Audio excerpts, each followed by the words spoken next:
Great.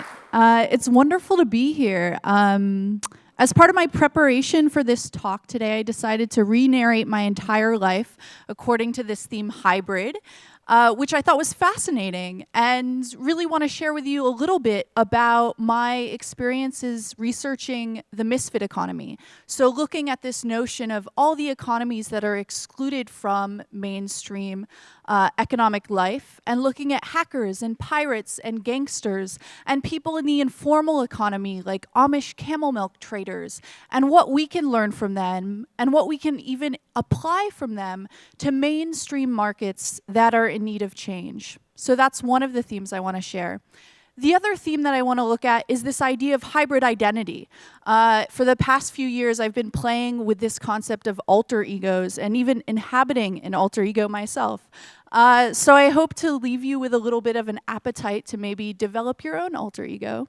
And then thirdly, want to look at this idea of culture hacking, of ways in which we're increasingly living in this time when culture is being remixed and mashed up and divorced from traditional ethnographic contexts and reapplied in completely different situations. And so I'll talk about some of my emergent work with neo-tribes. But let me start going back to the beginning, which is my own exposure to different cultures. Both my parents were anthropologists. My dad did some early work building fair trade supply chains with indigenous peoples in Brazil. So he worked connecting indigenous people to major brands like The Body Shop, like Ben & Jerry's, and really creating some of those first networks. And meanwhile, my mother traveled around the world and spoke to people who thought they'd been abducted by aliens. I don't know how many of you here believe in aliens, but certainly as an 8-year-old, this was terrifying. I found myself caught not knowing what to think, and trying to set up the boundaries of what is fantasy and what is reality. And, well, if the aliens are here and are abducting people, why am I not being chosen? And so feeling a little bit of slight in that regard.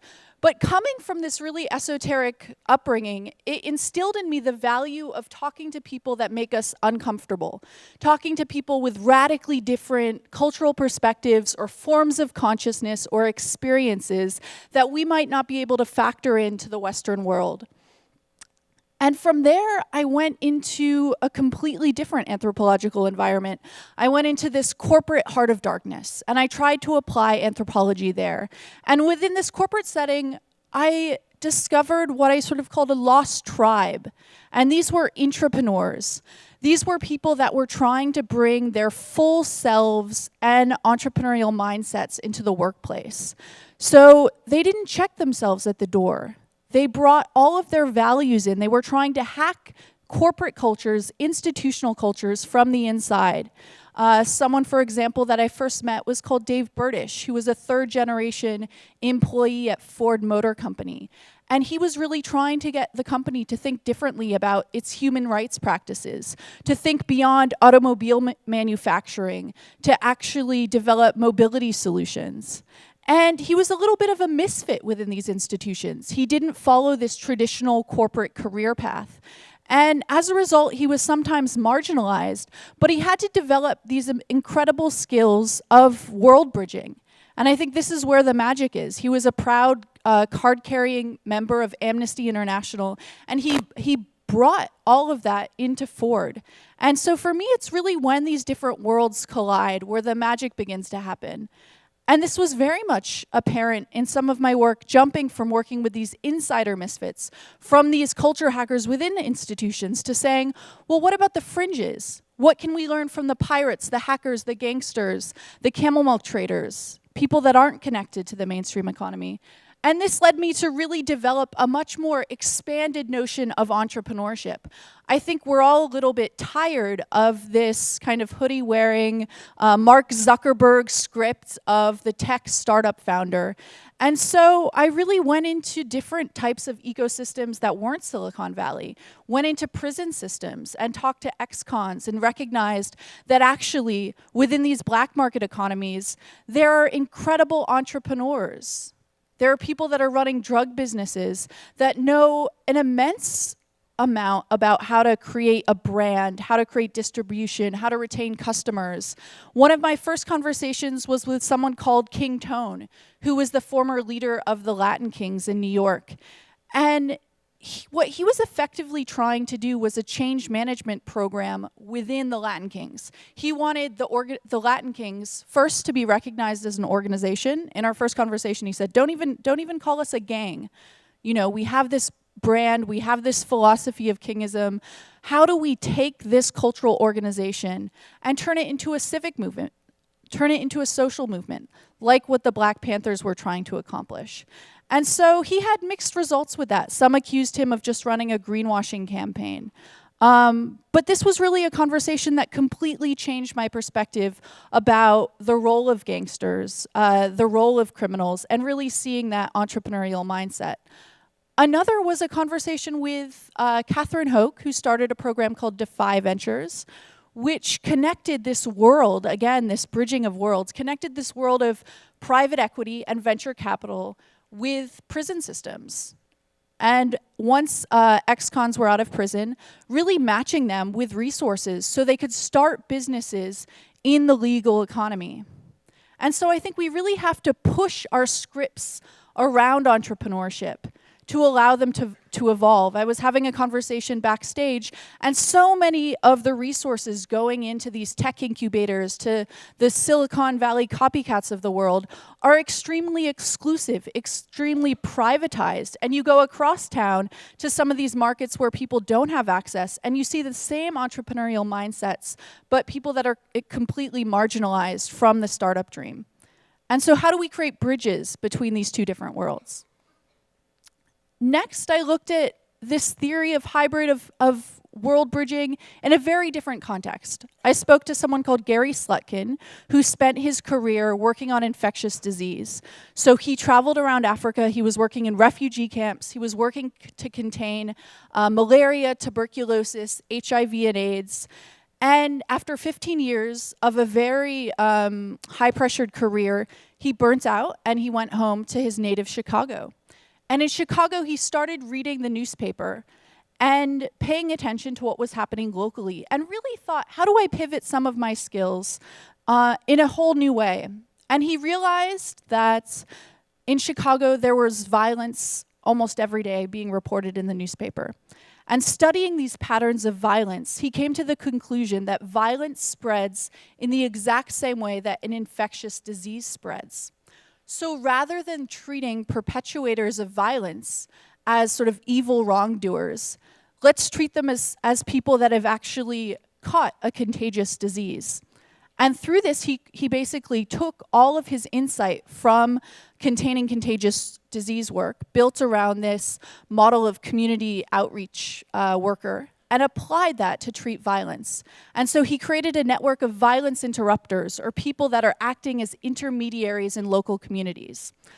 People that can be called in rather than the police force to actually mediate a conflict, who are trusted and are from the local community.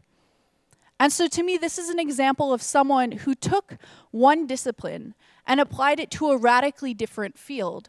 And he's now a sort of reluctant culture hacker because he's having to transform how hospitals report on issues of violence. He's working with local mayor's offices to get them to train on some of these methods. He's deeply threatening established interests within the police force. And so he's someone who's actively trying to transform how we think about violence today. His methods are now being applied globally to places like Iraq and Afghanistan. Next, I wanted to look at another misfit subculture that maybe has less of our attention, which is this fine practice of LARPing. How many of you have ever no LARPing or one? Yay. Okay. Oh, actually more. Normally I say that and maybe one person reluctantly raises their hand. But live action role playing for me has revolutionary possibilities. Some of you might not know it. So the stereotype is people running around, maybe nerds running around in the woods with swords, playing out different fantasy realities. Partially this could be true. But you also have LARPs being designed around all different types of scenarios. So for example, I think this is a practice that we can actually apply to the work of those doing futurist studies. How do we take this nerdy subculture and apply it to allow us to embody and live out alternative realities? If we want to know what the future of the financial system could look like, or what it would mean to sort of live within the conditions of a cryptocurrency, let's pop that up as a LARP, as a lived experience that we could participate over the course of a weekend or a few different weeks. And increasingly, I see people within the social change space being woken up to this idea of more immersive and experiential realities. I was recently at a castle outside of Paris, and there were a bunch of eco-hackers there who gathered to really build a new form of society and create solutions for climate change. And so much of it was a LARP. You know, we created compost toilets, we had entirely new systems built from scratch, and it was really a way of leaning into, well, what would a completely different lifestyle approach be towards treating climate change? Another culture that I spent a lot of time in is the Amish. And I think the Amish have something amazing to teach us about intentional community. Within the realm of entrepreneurship, it's a culture that's really built around a community-centric form of entrepreneurship. So it completely disavows this idea of the Lone Ranger cowboy-style entrepreneur and is much more rooted in community. But it's also the Luddite instincts of the Amish that I think we can harvest a little bit for thinking about our own engagement with digital technologies.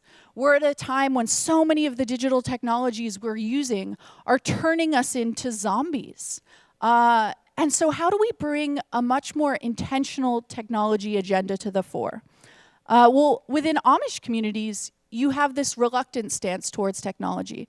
But you also have beta testers. So it's not that the Amish are completely abstinent of technological adoption, but they're really allowing a few members of their community to use technology, to test them, to see the impact of those technologies before they're rolled out. And I think this is something that we really need, in addition to a sense of craftsmanship, to a sense of impact of the different technologies that we're building. And so having spent time with a lot of Amish communities, I developed this alter ego where I bought a bonnet and a little prairie dress, and I started wandering around tech conferences with this Amish perspective. I called myself Rebecca.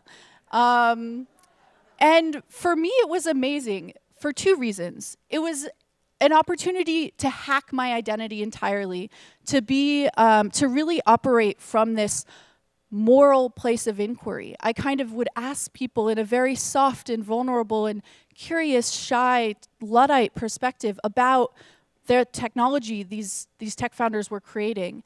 And it was Socratic in the sense that suddenly I had access to all the technophobia and the confessions from these people that were perpetuating this like happy-clappy techno-optimism all the time. And so that was wonderful to suddenly have access to those confessional moments. But it also gave me an opportunity to share a little bit about the power of buttermilk, which was a metaphor to talk about the power of tradition, that some things don't actually need innovating, you know, that there's some human things that we do that we do incredibly well, like make buttermilk. And so it was really a wonderful conversation, and it opened up a space in me for accessing this moral voice that I didn't feel like I could access without the aid of an alter ego. And it also allowed me to explore a different kind of femininity, a sort of shy, I would say more kind of reserved, and it changed my field of attraction. Suddenly I was meeting and having conversations with very different sorts of people. And so then I just started writing and thinking more about alter egos, studying alter egos from people like David Bowie or Beyonce's Sasha Fierce, who she used as a way of channeling a more brass feminine sexuality before she didn't need her anymore. So this issue of when do you kill your alter ego off? But the alter ego is a powerful sort of hybrid for me because it allows you to access shadow parts of yourself. So when people ask for my advice on creating alter egos, I tell them, don't create a schizophrenic persona. Don't create someone, this Dr. Jekyll or Mrs. Hyde type of thing. Look at some shadows that you have within yourself. Look at some personality traits that you want to explore a little bit more and bring that into your alter ego development. And I think sometimes we just get bored with ourselves. We all have this script of the sort of person that we're living out that is increasingly commodified by our Facebook profiles or our LinkedIn accounts. And so the alter ego is actually this minor insurgency in terms of living out all the different parts of our being, having access to all these different kinds of possibilities. So I don't know what alter ego is next for me, but maybe through the course of this conference we can figure that out.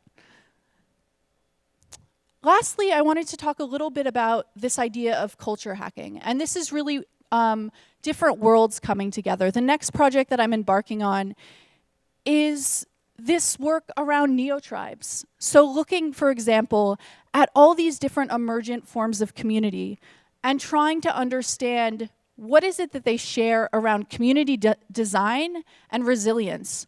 What did the hippies get wrong? If we could do an audit of 60s and 70s intentional communities, what went wrong there? What kinds of power systems got recreated?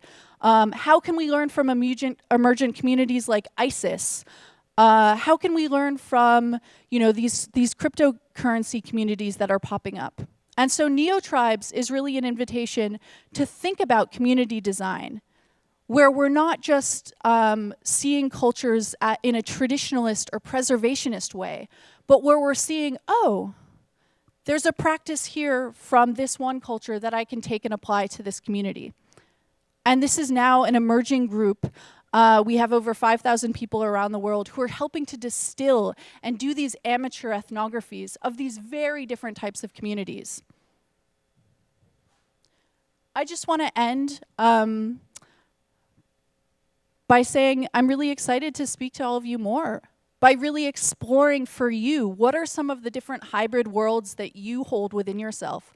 What are the different ways in which you're being a bridge between some of these different communities, between some of the different cultural resources that you're drawing upon? Thank you.